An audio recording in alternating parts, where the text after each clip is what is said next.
Wow! Yummy pasta! Turo ko sa inyo kung paano ka ginawa yan. Panoorin!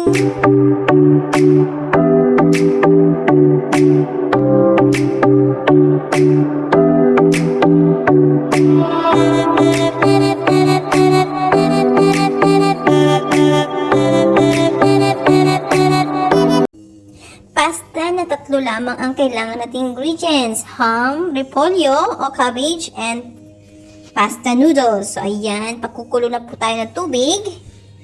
Buksan na po natin ang apoy. So, pagkukuluan lang po natin siya. Saka po natin ilalagay ang noodles.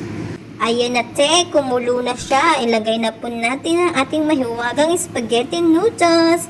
Any pasta that you want, guys. Or kung anong meron ka sa bahay ninyo.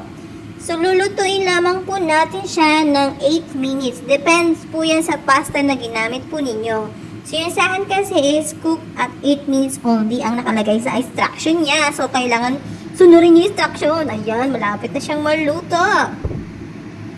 So, antay-antay lang. So, ayan guys, after 8 minutes, ayan na siya. Ayan ang tsura niya. So, kailangan na po natin siyang i-drain. And after drain, kailangan na natin siya ng wash ng cold water. And yan, papainitin na natin ang ating kawali. Open the fire. Pag mainit na po ang ating kawali, ilagay na ang mantika. So, depends po sa inyo kung gaano mantika ang ilagay ninyo.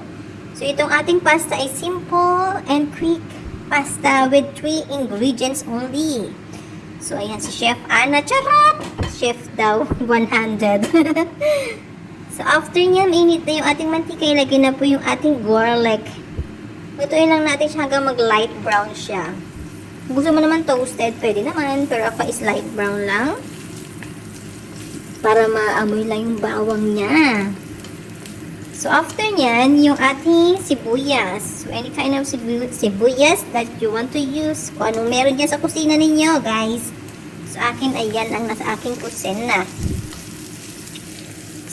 Stir lang po natin siya hanggang maluto ng konti ang sibuyas. And after that, next is the ham. The first ingredients that we need is the ham. Kasi ang sibuyas at bawang ay lahat naman tayo ay mayroon yan sa kusina. So, ham ang ating unang lulutuin. After nyan, halu-haluin lamang natin. So, pag naluto na ang ham, next na po natin na pangalawang ingredients, ang repolyo, cabbage, o kung anong merong gulay ka sa inyo. So, yan yung akin. Kung meron ka repolyo, ham, the best. At kompleto ng iyong simple pasta. Ala Italian. Charot! Ala Ana pala, hindi Italian. So, stir lang po natin. Haluin lang natin na mabuti hanggang maluto ang repolyo. Ang cabbage. So, ayan, lagyan lang natin ng konting asin at paminta. Salt and pepper. Para malagyan ng lasa ang ating ingredients. So, ayan na. Nilagay ko na ang noodles for the last ingredients that we need. So, stir lang natin siya, guys, hanggang mag-combine na yung ingredients niya. Yung salt and pepper, depende sa'yo kung ganong karami. So, ayan na, guys. So yummy. So yummy food. Looks so good. Ayan na, tinikman na po ni Inday. Yum, yum, yum! Ah! Sarap.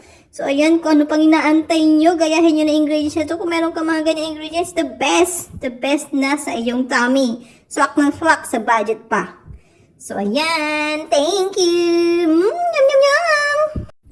Maraming salamat sa inyong panonood. Sana inagustuhan po ninyo. See you again for my next vlog. Mwah!